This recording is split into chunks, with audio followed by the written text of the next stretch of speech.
Thank you so much for attending this lecture. It's actually based off a chapter of my PhD thesis, so I'm really excited to see what you guys think.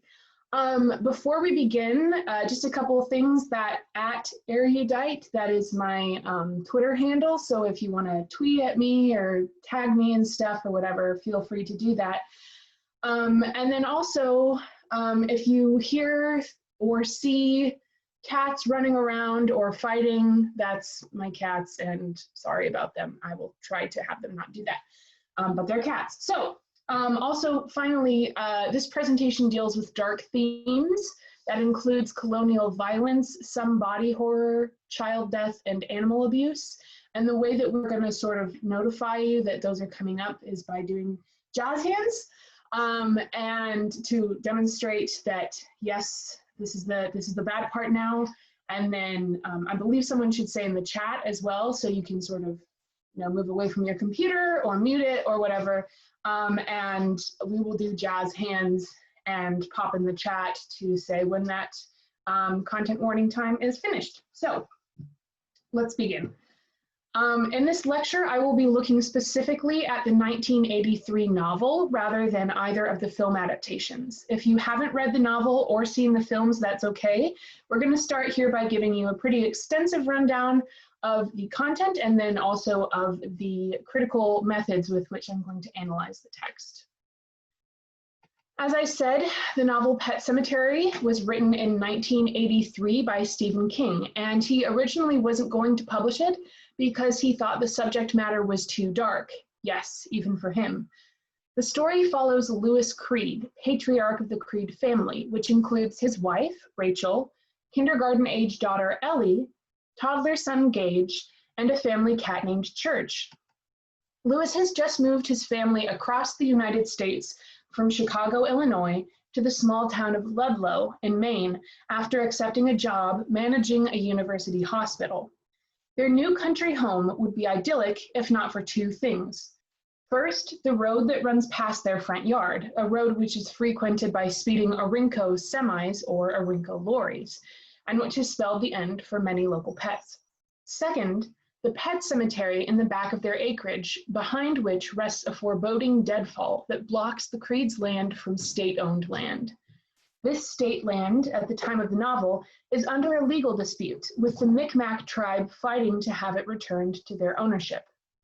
The Creeds are introduced to both the pet cemetery and the dangers of the road by their elderly neighbor, Judd Crandall. Judd and his wife, Norma, have lived in Ludlow their entire lives, and throughout the novel, Judd acts as a sort of encyclopedia of knowledge about Ludlow's entire past, from its first charter to the present day. This encyclopedic knowledge comes in useful when, on Thanksgiving night, Judd calls Lewis with the horrible news that the family cat Church is dead on his front lawn, presumably hit by one of the infamous Orinco trucks. Death is a touchy subject in the Creed family. Lewis, as a doctor, feels that death is natural, while his wife Rachel was traumatized at an early age from the death of her sister Zelda, who had spinal meningitis and who died when Rachel was the only one home. Judd Crandall, knowing of the difficulties of the topic for the Creed family, lets Lewis in on Ludlow's greatest secret. Behind the pet cemetery, over the deadfall, and in the forest beyond, lies the real cemetery, a pre-colonial Micmac burial ground, which has been nearly lost to time. Anything buried in this sour ground, as Judd calls it, returns to life, although somehow changed and stinking of the ground from whence it came. Judd claims that this may have something to do with the Wendigo spirit that haunts the burial ground and the swamp where it sits. Judd helps Lewis to bury Church there, and sure enough, the cat returns the next morning, in time that Lewis does not need to explain the death to his family. So this is jazz hands for child death and some gore. We'll let you know when that's passed. Lewis attempts to carry on with his life, but the introduction of this undead Church into their nuclear family is a scar on Lewis's psyche. All this is made worse when, one beautiful spring day, the whole Creed family is out in their yard and Gage takes off running as a little toddler game. He runs straight into the dangerous road and is hit and killed by an Orinco truck, with Lewis just inches away from saving him. Ignoring the pleadings of Judd and of his own mind to let the dead keep their peace, Lewis sends Rachel and Ellie away to Rachel's family in Chicago shortly after Gage's funeral. He then returns to the cemetery to repeat the desecration of the Micmac burial ground in order to resurrect his son. Gage returns, but as something monstrous and other. He kills Judd while Lewis is asleep and then kills and partially eats Rachel, who has traveled the whole night to return to Ludlow because of a terrible premonition Ellie had of Lewis's death. The weight of what he has let happen makes Lewis go mad. He kills the undead church and the undead Gage, but after setting Judd's house alight to burn all the evidence, he takes Rachel up the hill to the Pet Sematary and the real cemetery beyond. The novel ends with Lewis waiting in his kitchen when suddenly the door opens and the undead Rachel steps over the threshold, stinking of the grave. So, done with that. Now, much critical attention has been paid to the way Pet Sematary explores themes of death in the nuclear family. Clearly, these are critical elements of the novel. However, what I find to be the essential element of Pet Sematary is the Micmac burial ground. Without this mythic, fictional, colonized space, none of the action would exist. There would not be the option to resurrect Church or Gage. There would not be the internal conflict that drives the entire novel. Because of this fact, it is surprising how little critical attention has been paid to the representation of Indigenous peoples and the Indigenous monster, the Wendigo, within the novel. Stephen King is not Indigenous, nor for that matter am I. We are both Euro-American subjects, which means we do not have a cultural or a historical understanding of Indigenous identity or Indigenous myths. However, this does not mean that King's Wendigo or his overall portrayal of the Micmac burial ground cannot teach readers something true and essential about coloniality, and about masculine coloniality in particular. This novel has blatant moments of neocolonialism in the form of grave desecration.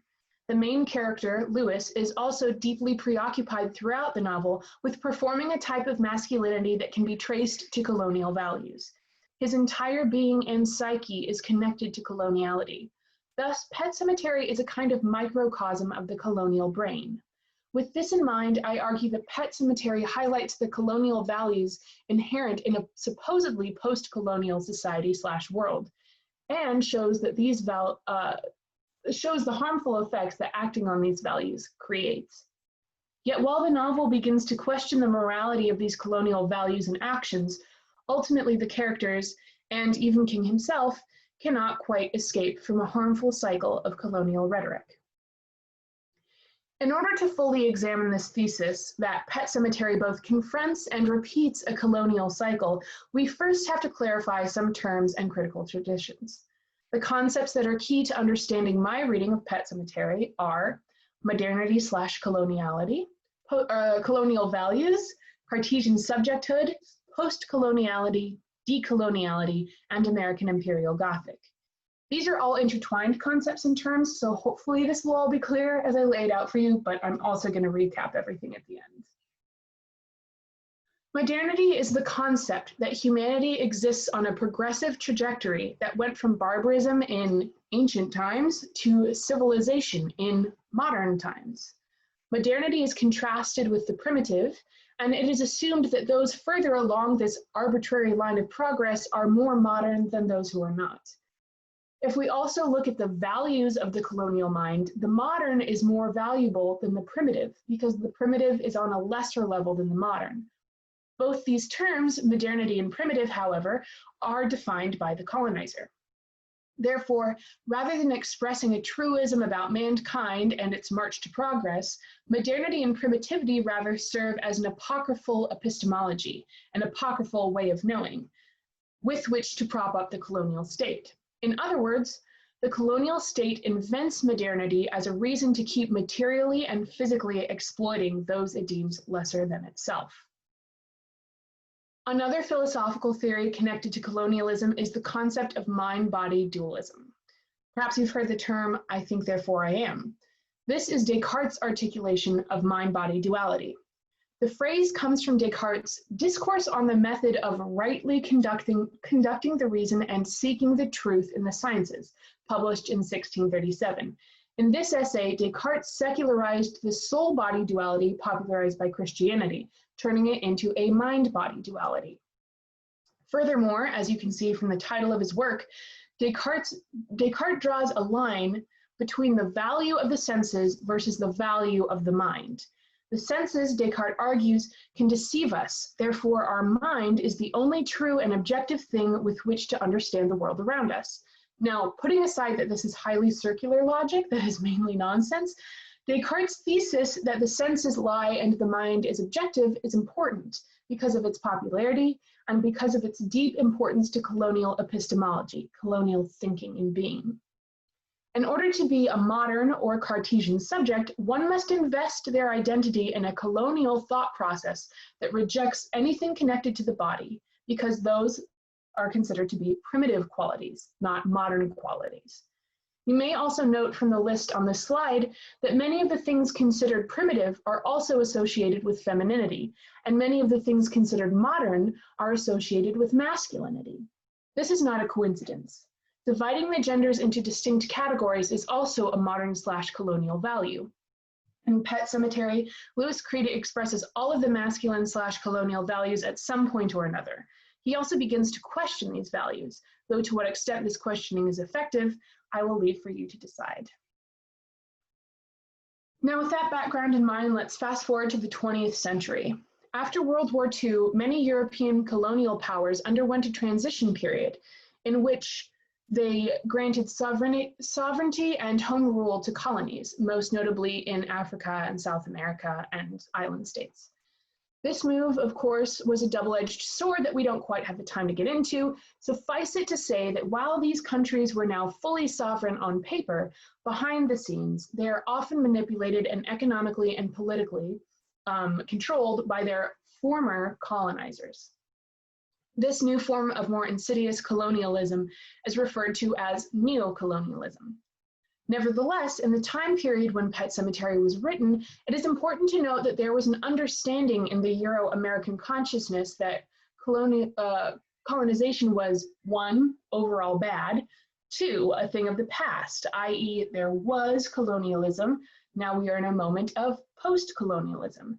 And if this sounds similar to modernity's concept of constant progression, that's not a coincidence either. The term post-colonialism stands in contrast to our other key concept, decolonialism/decoloniality. Whereas post-colonialism creates a sort of before and after timeline for the colonial program, decoloniality acknowledges that just because empires do not formally keep colonies does not mean that colonization has ended. Colonialism is, after all, highly multifaceted. There's the element of physical control of the native population through violence and economic disparity, which is often the most obvious and overt type of colonial control that you can see. But as we have seen with the Cartesian subject, there's also epistemological control, control of knowledge and self-expression. Decoloniality, in short, is the action of breaking free from colonial epistemology. It is to recognize the validity of thought and being that is separate from the concepts of modernity/coloniality and of Cartesian subjecthood. To decolonize one's thought process as a Euro-American subject more specifically is to recognize the history of colonial genocide and values inherent in every aspect of American governance, religion, family, education, etc., and to purposefully question and reject these colonial values. Finally, this brings us to American Imperial Gothic. It is commonly thought that the Gothic mode arose as a reaction to binary Enlightenment thinking, such as Descartes' I think, therefore I am. Rather than things fitting into nice little boxes in Gothic works of fiction, categories are continually transgressed. As Charles L. Crow puts it, the Gothic exposes the repressed, what is hidden, unspoken, deliberately forgotten in the lives of individuals and of cultures. Thus, American Gothic novels often reveal the realities underpinning the power structures that created the United States and that are still in place today. American Imperial Gothic as a subgenre or offshoot of the overall umbrella term American Gothic is merely a more specific marker of the sorts of binaries that the Gothic work concentrates on. Johann Hoagland points out in American Imperial Gothic, as you can see from this quote, The Imperial Gothic's predilection for metaphor becomes a way for US citizens to talk about the nature and challenges of colonialism through myth and symbol. Thus, US empire exists in the Imperial Gothic as a displaced discourse, always there but rarely recognized for what it is. American Imperial Gothic texts, then, present a complex challenge for critics. On the one hand, they can often highlight the monstrosity inherent in the myth of America.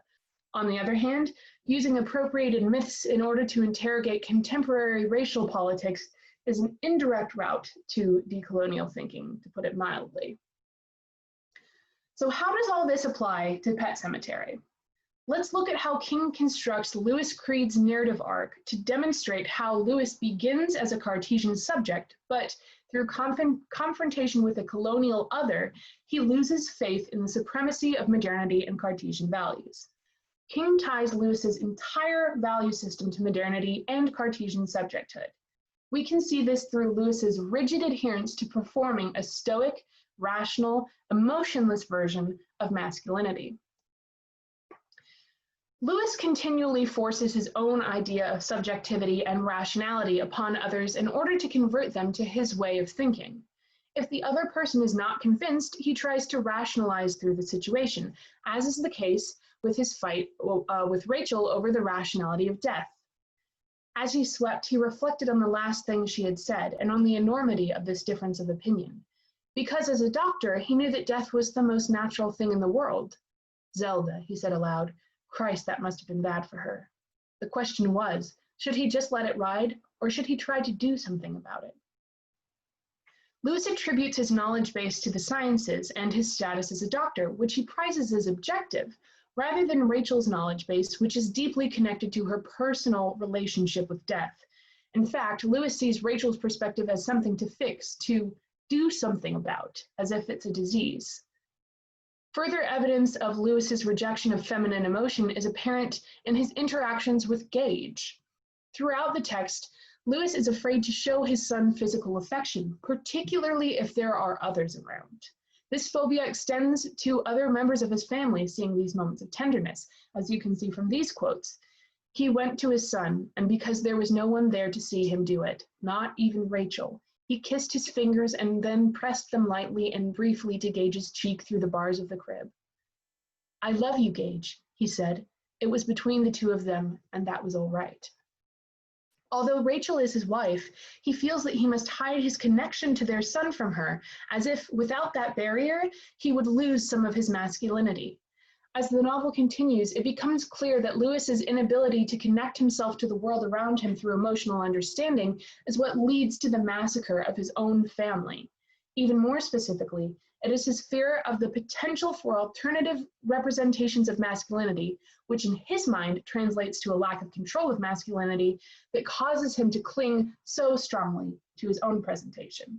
In other words, any threat to Lewis's masculinity is a threat to his entire worldview. Interestingly, the medium through which we see Lewis's own masculinity reflected and refracted is through the figure of the family cat, Church. This is because Lewis sees Church as an avatar for his own masculinity and his anxieties surrounding masculine performance. In Lewis's mind, even the completely routine and harmless veterinary procedure of neutering is steeped in the gender politics of human beings. In fact, there had been some trouble over that back in Chicago. Rachel had wanted to get Church spayed, had even made the appointment with the vet. Lewis canceled it. Even now, he wasn't really sure why. It wasn't anything as simple or as stupid as equating his masculinity with that of his daughter's Tom, nor even his resentment at the idea that Church would have to be castrated so that the fat housewife next door wouldn't need to be troubled with twisting down the lids of her plastic garbage cans. Those things had been part of it, but most of it had been a vague but strong feeling that it would destroy something in Church that he himself valued, that it would put out the go-to-hell look in the cat's green eyes.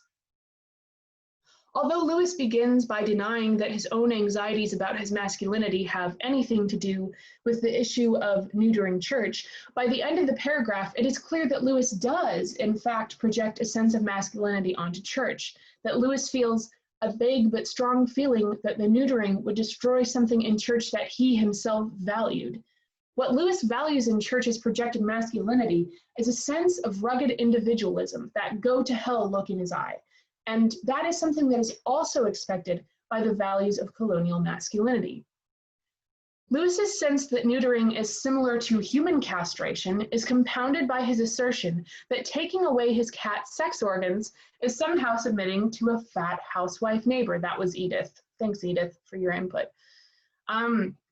As an unreliable narrator, Lewis sees Church as a figure upon which he can project his own anxieties surrounding masculine performativity and the castrating presence of irrational women who he cannot control, such as the housewife neighbor. Significant to Lewis's projected image of Church's masculinity is the violence he associates with a non-neutered, intact Church. When Church is found dead on the Crandall's front lawn after Thanksgiving dinner, Lewis reflects, "Now in death, he looked to Lewis like the old Church. The mouth so small and bloody, filled with needle-sharp cat's teeth, was frozen in a shooter's snarl. The dead eyes seemed furious. It was as if after the short and placid stupidity of his life as a neuter, Church had rediscovered his real nature in dying." The real nature Lewis refers to is one of violence. He associates his dead cat's internal being with fury, blood, and, curiously, guns. The image Lewis appears to have of his own cat is a kind of furry John Wayne, yet another connection between Lewis's projected masculinity onto his cat and the expectations he has of himself as a colonial man. However, this reassociation of Church with rugged masculinity does not last long after his death. Once Church is resurrected by Lewis and Judd in an act of grave desecration, once Church is changed into something Lewis cannot control or understand as similar to himself, the violence that Church represents becomes uncanny and unwanted. After his rebirth, Church's violence is suddenly a reminder of his capital O otherness. Soon after Church's resurrection, Lewis notices a gruesome sight waiting for him in the garage, a disemboweled mouse whose innards glowed pink and raw in the garage's gloom. The apparent violence with which this mouse met its end is a visceral symbol of Church's otherness for Lewis. He compares this incident with Church's previous attacks on mice and finds this new Church to be irreparably changed. He could remember Church killing only a single rat before his queer resurrection. He sometimes cornered mice and played with them in that deadly cat way that ultimately ended in destruction, but he or Ellie or Rachel had always intervened before the end. Although Lewis attributes Church's otherness to his undead status, what is significant about this passage is that previously, Lewis felt Church was under his control and the control of his family. Now, Church has become violently excessive as a cause of his association with the Micmac burial ground.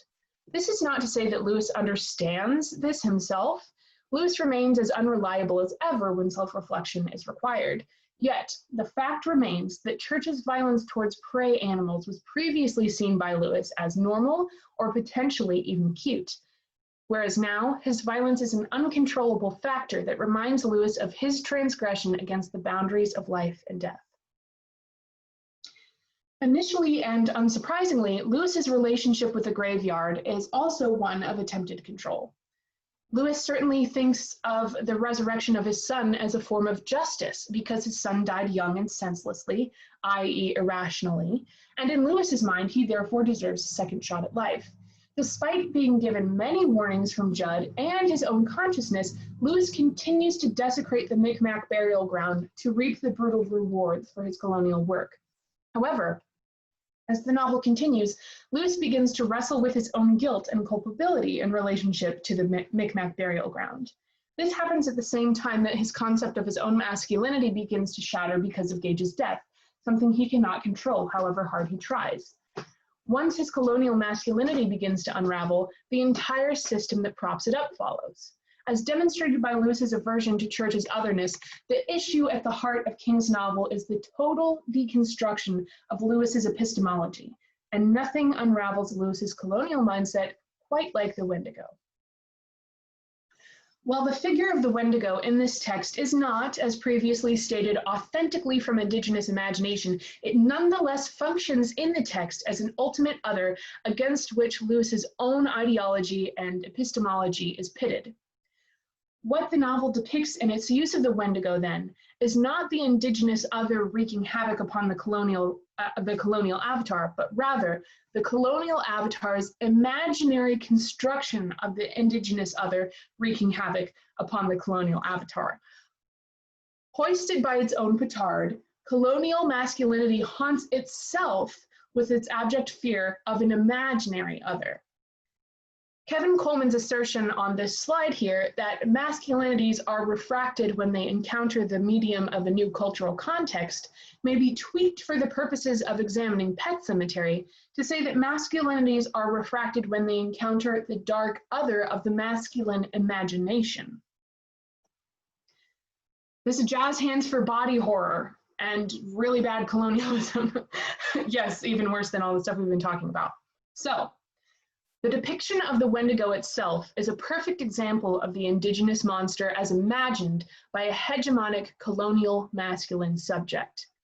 Entering the woods with Gage's body, filled with the righteous knowledge that he is enacting justice by his actions, Lewis encounters the Wendigo face to face for the first time. And it's a lengthy quote, but man, is it worth it to reprint the whole thing. King writes, "Then there was a sound, and he remembered this from the last time as well, a high, gobbling laugh that became a sob. There was a silence for a moment, and then the laugh came again, this time rising to a maniacal shriek that froze Lewis's blood. Suddenly the mist lost its light, and Lewis realized that a face was hanging in the air ahead of him, leering and gibbering. Its eyes, tilted up like the eyes in a classical Chinese painting, were rich yellowish gray, sunken, gleaming. The mouth was drawn down in a rictus. The lower lip was turned inside out, revealing teeth stained blackish brown and worn down almost to nubs. But what struck Lewis were the ears, which were not ears at all, but curving horns. They were not like devil's horns. They were ram's horns. This grisly floating head seemed to be speaking, laughing. Its mouth moved, although that turned down lower lip never came back to its natural shape and place. Veins in there pulsed black. Its nostrils flared as if with breath and life, and blew out white vapors. As Lewis drew closer, the floating head's tongue lolled out. It was long and pointed, dirty yellow in color.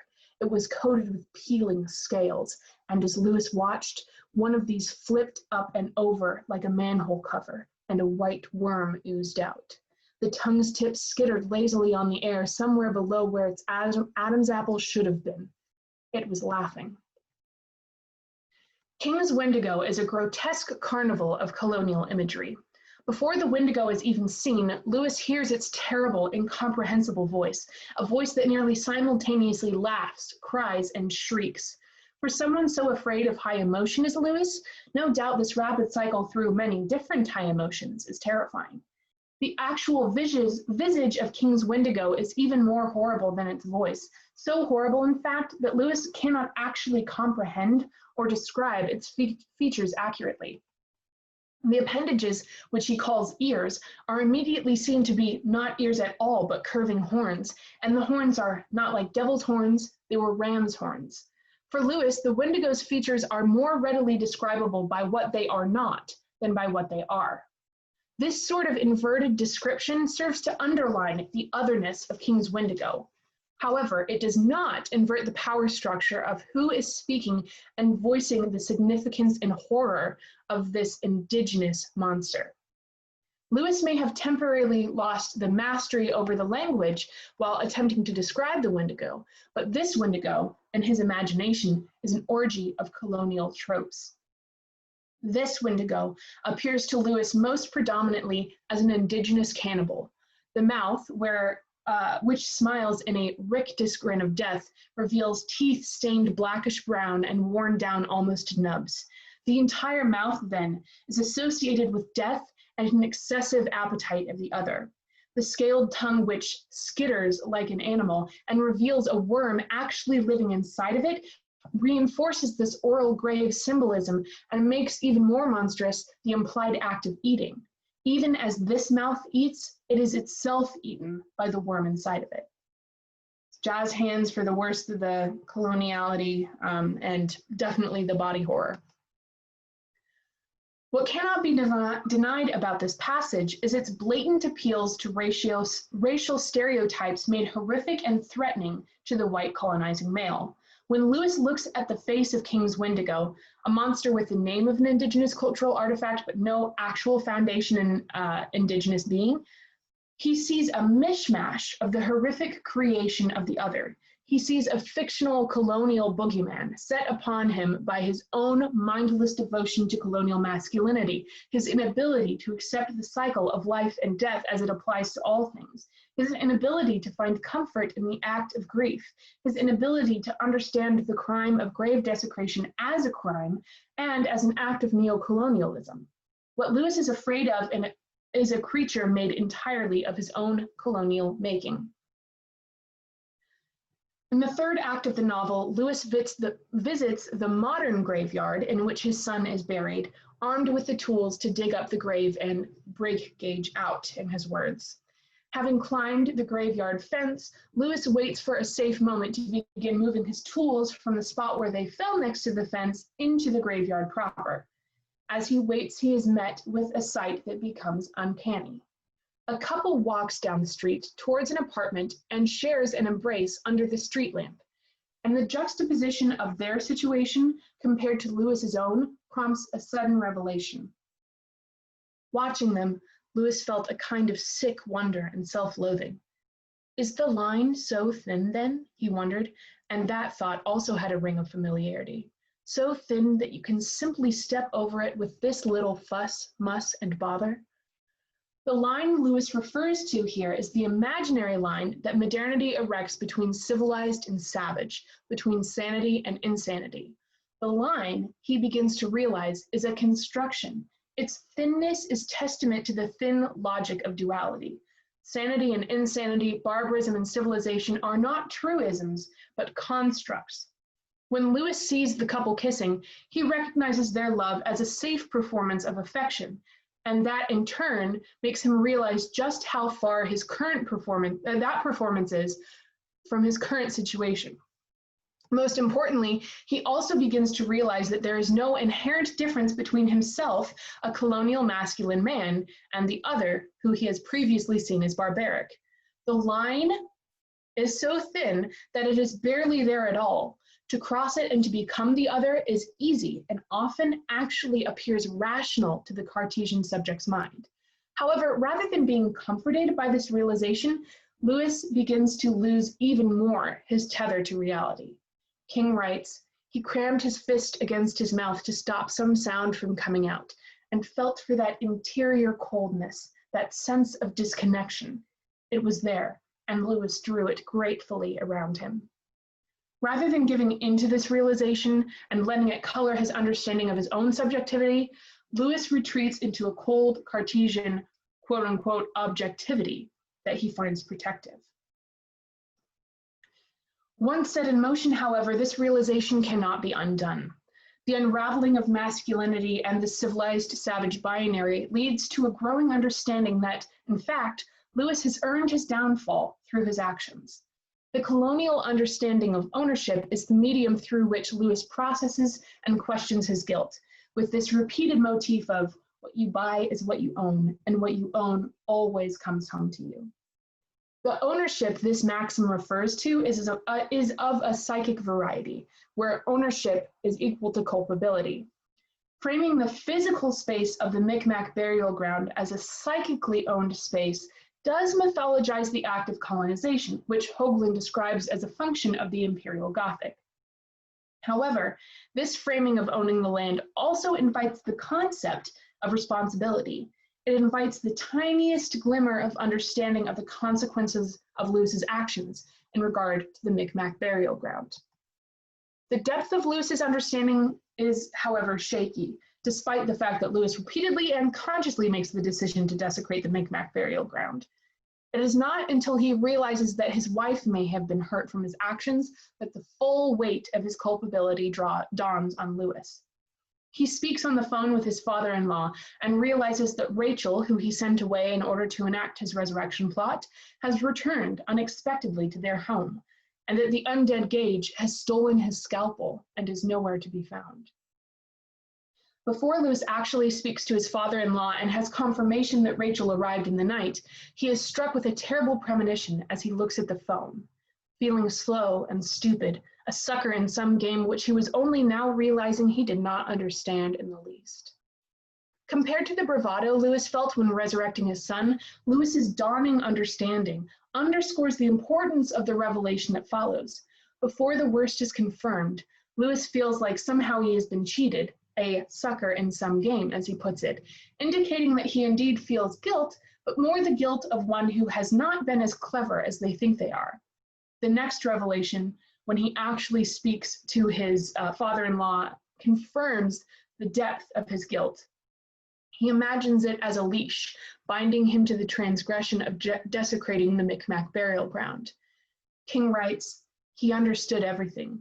The leash going into the darkness, he was moving fast along it now, hand over hand. Ah, if he could drop it before he saw what was at the end. But it was his leash. He had bought it. At long last, the illusion of being controlled, of being a sucker, slips away. Lewis is literally tied to his previous misdeeds and misinterpretations of his own power. What awaits him at the end of the leash is the total deconstruction of himself, the comfort of his home and wife, the belief that he is a good and thoughtful person, his belief in rationality, his belief that he will be saved by his own worldview. The loss of all this is too terrible to think of or to behold. In the end, it drives Lewis completely mad. The novel does not end with Lewis's understanding of the Wendigo and the Micmac burial ground, however. The final view offered to readers is through the new perspective of Steve Masterton, Lewis's colleague from the university. Although Lewis has personally completed his realization that what he bought was the destruction of his life and his worldview, Steve has completed no similar journey. He watches Lewis carry Rachel's body over the deadfall and hears the laugh of the Wendigo. Then, from the deep woods behind the deadfall, woods so deep that the light looked green and tarnished even on the brightest days, a low, chuckling laugh arose. The sound was huge. That King decides to leave readers with this last glimpse of the Wendigo as a controlling force feels like a step backwards. Thus, King's novel does not neatly fall into an anti-imperial or pro-imperial category of American Imperial Gothic. Instead, it remains haunted by its own subjectivity, unable to completely shake the indigenous boogeyman King has himself created. In The Horror, an article by Joseph Nazire, he charts the evolution of the indigenous spirit and what he identifies as three waves of American horror fiction.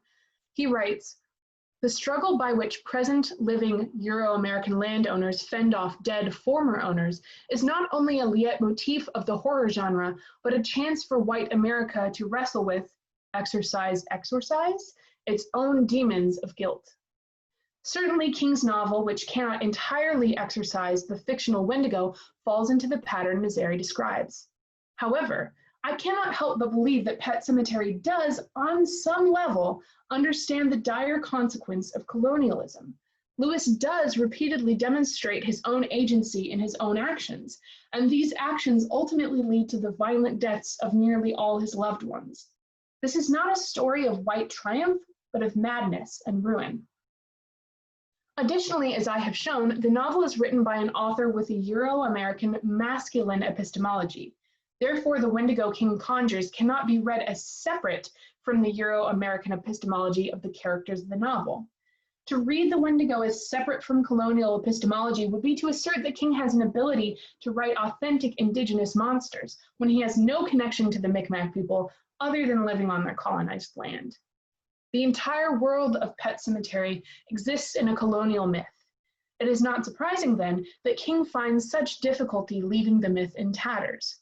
What can be settled on, however, is that the central action of the novel occurs solely because of colonial relations. Without the initial colonization of the land, without the establishment of the United States government, without the hegemonic power of colonial masculinity and epistemology, without the need for colonial courts to decide who owns indigenous land, Pet Sematary simply would not exist. Thank you so much for listening. We're now moving on to questions, but before we do that, I know this is where people can usually drop their coffee links so that you can financially support them if you like. I think that's absolutely great, and I'm not trying to negatively comment on anybody who does that. But for me personally, it felt a little weird to profit financially off a lecture about the evils of colonialism. So instead, I'd love to promote the Black Hills Legal Defense Fund, which is an organization that supports the Indigenous movement to return the Black Hills to the Sioux Nation, which holds them sacred. Most recently, on July 3rd and 4th, a group of Indigenous people were protesting at what is commonly known as Mount Rushmore, but which the Sioux people know as the Six Grandfathers. This is where the current US president was holding Independence Day celebrations. Many of the activists at this protest were arrested and are now facing criminal charges, and donations to this fund will go partly to that and partly to other legal issues regarding returning the Six Grandfathers and the Black Hills to their rightful people. You can get more info on that on their website. So if you've enjoyed this talk and if you can afford to donate, which I know not everybody can, but if you could, I would really, really, really appreciate it if you would show support for this organization and what it stands for. So that thus ends the talk. I don't know if I'll maybe stop sharing my screen. Maybe that's how we'll do this. Please. There you go. Thank you so much. That was great. Can you drop that link in the chat as well so people can just click on it? Oh, thanks. Tree's got there first. Oh, cool. Thank you. Our link finders are very efficient. So thank you for that, Maddie. It was really good. I feel like I've been blasted with information. So, I should probably take my blanket off, look a bit more professional. So do people have questions? You can ask questions in the chat or you can ask questions by video. Please do either. Rebecca? I'm glad that worked. Thanks, Madeline. That was amazing, as it would be. I have a bunch of things which might be interesting to you, but I do also have a kind of a question. The one thing I was thinking about, do you know Ramon Grossfogel's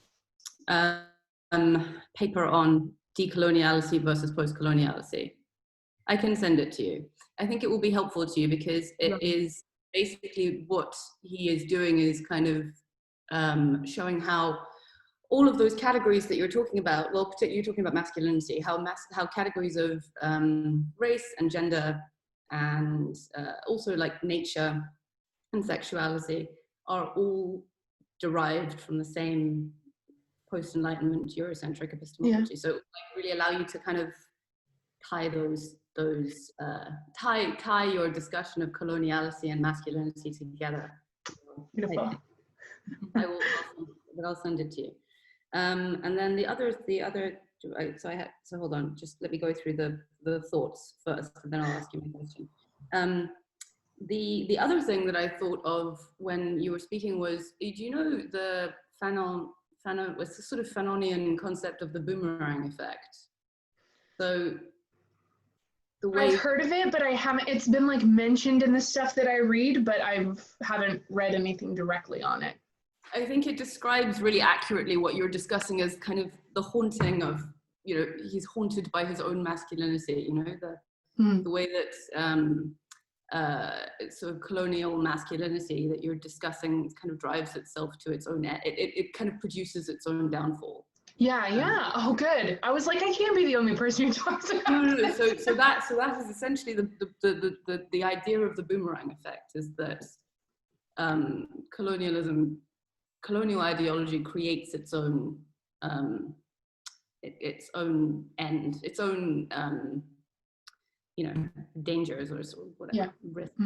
But that's also capitalism, right? Capitalism creates the conditions of its own demise, and so that was basically my question. I was sort of wondering where is the capitalism in all of this?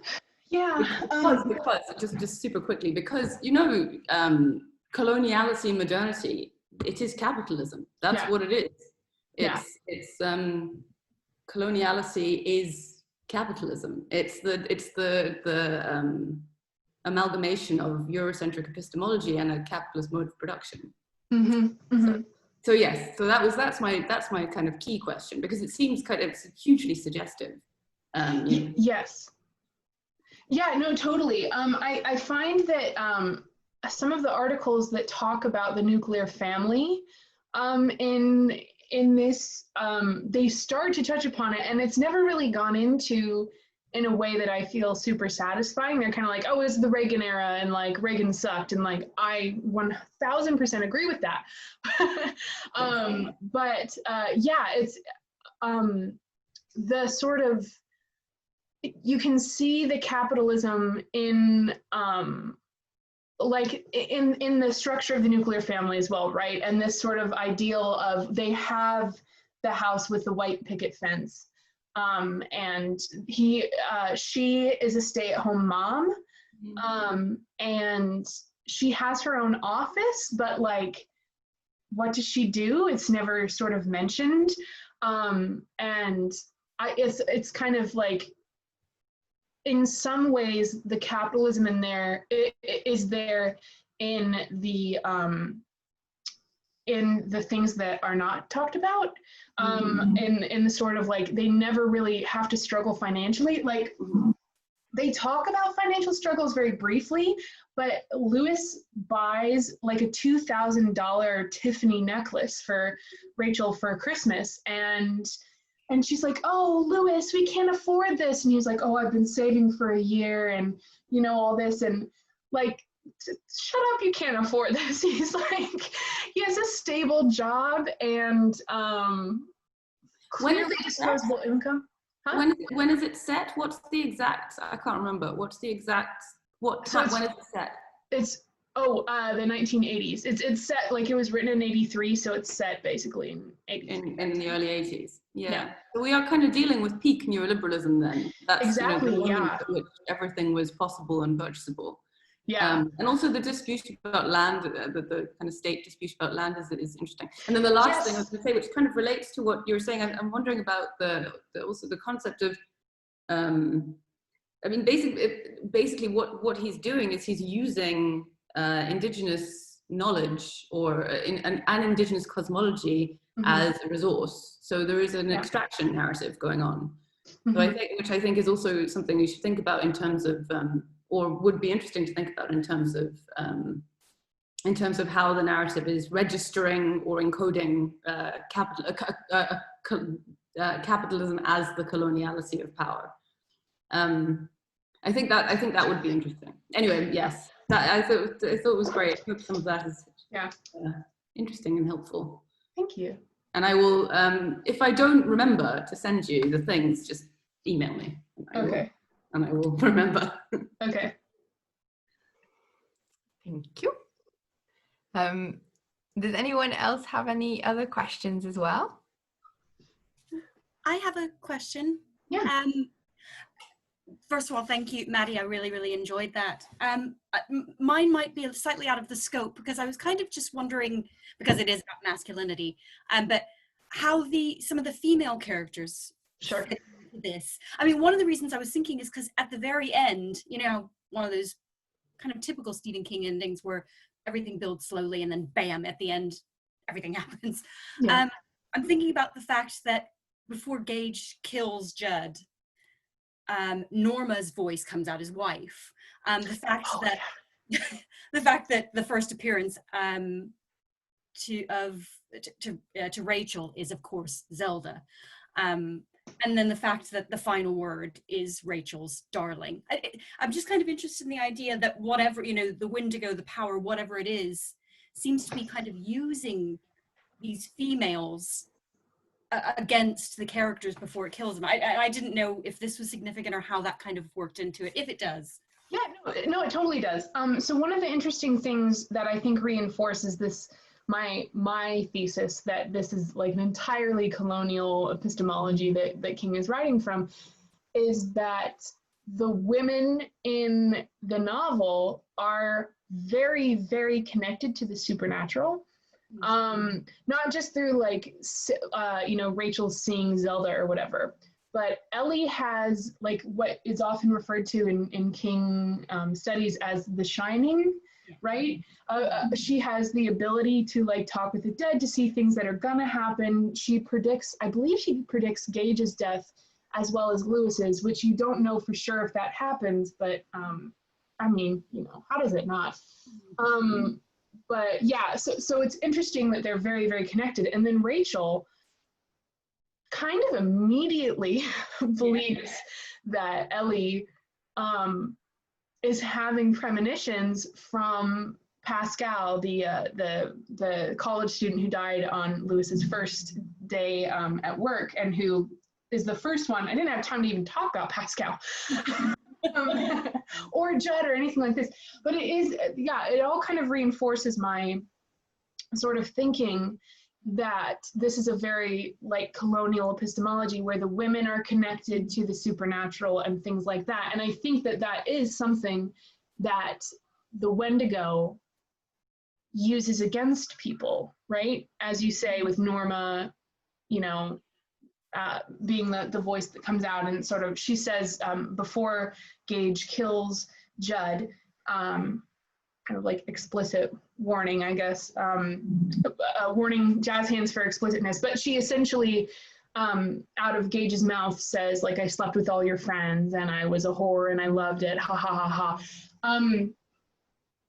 Jazz hands for ending that. But yeah, so I think that it preys also specifically on these anxieties, these colonial masculine anxieties of like ownership of the women.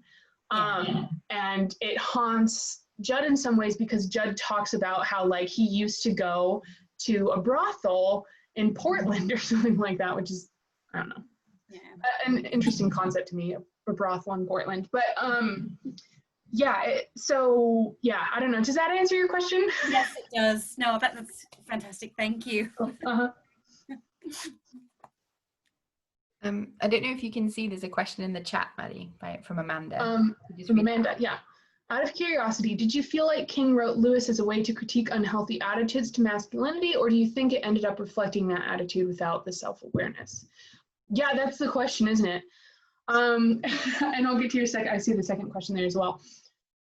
I honestly don't know. I go back and forth on it. It's hard for me because so many of King's protagonists are the same. And they have the same sorts of struggles. And I will be clear, I actually do like Stephen King's writing. I think in that I find it really engaging because these issues are very immediate to me, I guess, if that makes sense. Like the reason why I like Stephen King is because I can get so much out of it critically.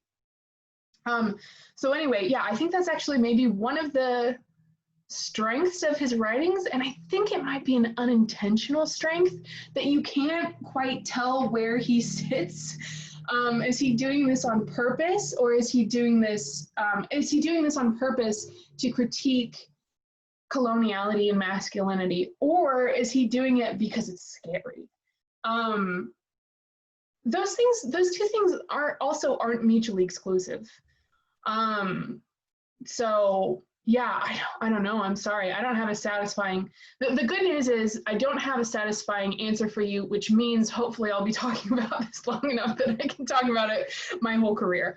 Also, what did you think of how the newer film switched the roles of both children? Well, okay. I think the newer film is a garbage fire. Because it completely erases, I've only seen it once, I saw it in theaters, and I was very angry because it's like, oh, this is just like a place where we bury people, it's just like a place. And I'm like, no, that's a Micmac burial ground. It is extremely important that you talk about the fact that this is a Micmac burial ground, and they just never do. I think maybe they mentioned that it was like owned land that should be owned by the Micmac or whatever, but is in dispute, I don't know. But I think that the switching the roles to of who dies from Gage to Ellie, as the new film does, just kind of reeks of this paternalism to me. And again, I'm not exactly sure how I feel about that because I've only seen it once, but it was sort of, it felt to me like the film was trying to make me sadder by having Ellie die. And I'm like, well, I don't really know if that makes me sadder or why you would think it makes me sadder. I don't know. The changes didn't make a whole lot of sense to me, if that makes sense. Hopefully that answers your questions. Is that cool? Can I move on to the next question? Here, let's see. It's interesting that King has a number of protagonists who have this kind of self-destructive masculinity. He wrote a bit about it On Writing, which is his book on how to write. His realization is he was recovering from alcoholism, about how shitty he'd been. Yeah. I read On Writing a long time ago, like pre-PhD, and I, to be honest, haven't reread it yet because I'm a little deaf at the authory and I wanted to not be reading too much into like, what if this is King and what if this is not? Because I think to a certain extent that doesn't matter because what's happening is in the text regardless of like where his own mental situation was at the time. But yeah, I think that's definitely, I mean, as you said, he talks about in On Writing, he talks about these destructive tendencies that he has that are reoccurring in his male protagonists. And I think that's like a personal journey he had to go on. And if like writing through that is what helped him to understand, that's great. And I wish the best for him. And I'm glad he's like sober and on this road to recovery. However, that doesn't change that the novels exist and we can, read them however we like. So yeah, it's a really good point. And I think it's a valid way of looking at King is to see this sort of like evolution of his characters pre and post becoming sober. But it's not something that, it's almost like another layer that I just can't do. We're talking about decoloniality. I can't have, my supervisor says I can't do everything at once, so I'm trying not to. There was so much of it here that you'd have to assume he did it intentionally, but then he doesn't really seem to be aware of it a lot of the time, so I waver on it. Yeah, totally, Amanda. Yeah, Carrie, I haven't read that in ages, but yeah. Oh yeah, like the old version of the film, I don't know if some of you watched it or not. It's really, really close adaptation of the novel. So I feel like reading it the same way. How much of this actually happened, do you think, and how much is the protagonist's imagination is another question that we have. Sorry, I'm just like running this, Holly, I don't know, sorry. Edith, thank you very much. How much of this actually happened, do you think, and how much is the protagonist's imagination? I think all of it happened, to be honest. Like, I'm not one who, unless it's kind of explicitly a text that deals with this, I don't want to say unreliability because this author or this character is an unreliable narrator, but it's different from things like House of Leaves. It's House of Leaves, right? Not Leaves of Grass. Leaves of Grass is a poem thing. Okay, like House of Leaves, which is very, very psychological and is very, very rooted in what is real and what is not. I don't think that it just like the writing comes off to me very much as this is all happening. And the Wendigo is a real thing. It's when he sees that face in front of him, that's not a, whatchamacallit. It's not some sort of like crazed imaginary thing. I think to him it is very, very, very real. It's almost like if the hallucination, let's say maybe it is a hallucination, but if it's so real to him that it causes him to exhume his son and then rebury him so that the son will come back, and then the son kills his best friend / father figure and his wife. I mean, at what point does it cease to be fiction in a fictional work? You feel me? I don't know if that super makes sense, but I sort of, unless it's something that is clearly dealing in realms of the not real, which is funny because it's like it's not real, it's a ghost, but it's also real. It's very, very real. It has real concrete consequences in the real world of the novel. Yeah, that's Carol, that's exactly right, Edith. A tribute to church. I'll just say for a second. So thank you. If anyone has to leave, we are obviously at the past 11 o'clock mark. So thank you so much for coming if you have to leave, but we'll keep it open as long as people have questions and everything as well. So thank you if you came and have to leave, but feel free to stay for as long as you like. Back to you. Yes, thank you everyone so much. Sorry for going over. We always go over, literally every single time. Yeah. I mean, I sort of, I think,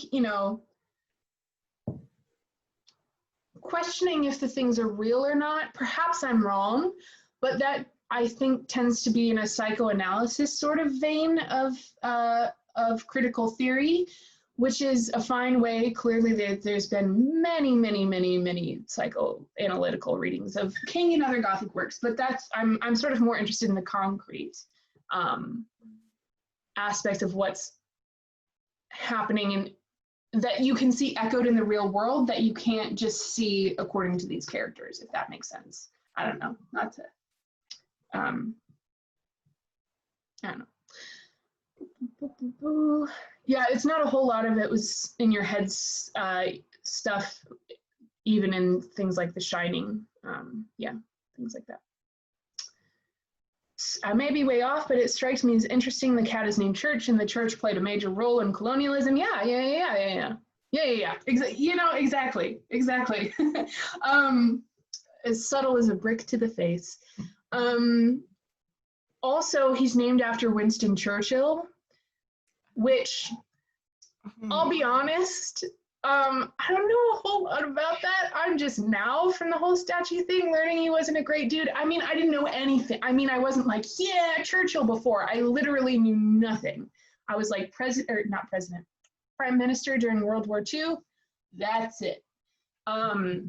So yeah. I know, oof.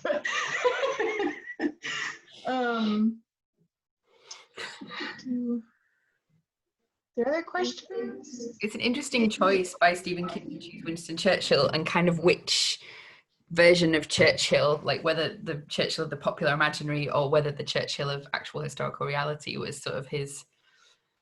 I would imagine popular reality because, well, first of all, it's the 80s.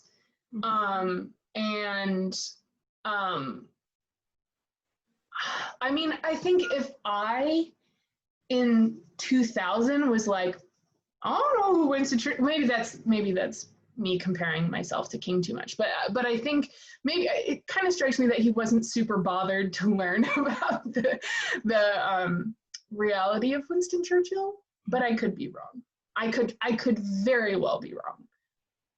Can I just say, Madelyn, it's quite interesting. The Churchill thing is quite interesting from a periodicity perspective, from the perspective of periodizing, because the 1980s is like, so neoliberalism is the answer to a decline of an economic boom that was inaugurated basically by Churchill winning the war. So the 80s is there was a massive economic boom in the UK and the US, the kind of post-war, while they were kind of reconstructing things, and then that kind of came to an end. And I mean, being very simplifying things, everybody lost their job and people stopped making money, and then Thatcher and Reagan kind of sorted it out by opening up all, well, sorted it out. I'm being heavily ironic, obviously. But yeah, sorted it out by opening up all of these new frontiers. So that I don't know exactly what the relevance is there, but there is, I think that that's actually potentially is quite interesting.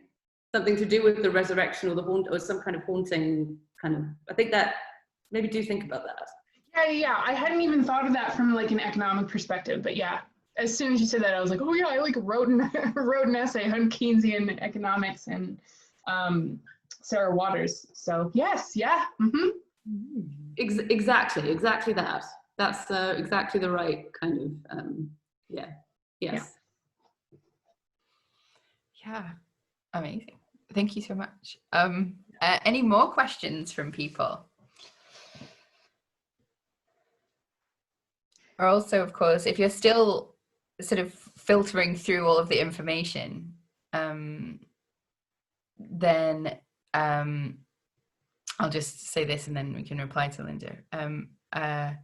What was I even saying? Yeah, if you do have a question later, do feel free to contact Maddie on Twitter, because of course you can think about your questions and contact her later.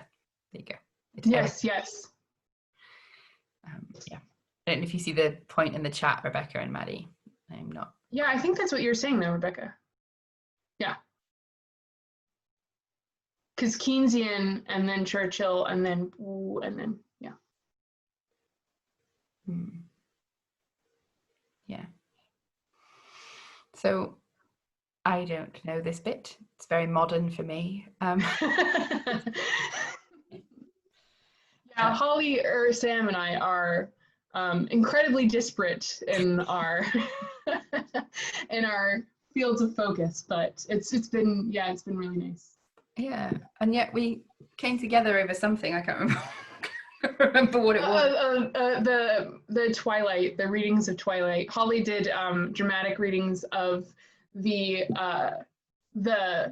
gender swap Twilight. The gender swap Twilight, that's what it was, when we got our masters. And with our other friend Anne, we'd like sit in the cafe and just until they were like past closed. It was very bad. We'd like, just kick us out.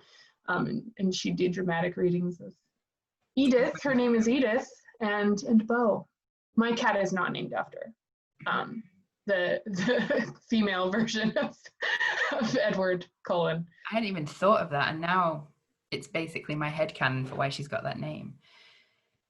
Just having a debate about history in the chat. Do you feel free to continue if this is your area of history? Do you feel free to pop in your wisdoms? Yeah, does anybody have any more comments or questions? I can also turn the video off if you're feeling a little bit, oh, I don't want to talk on video. Thanks, Carol.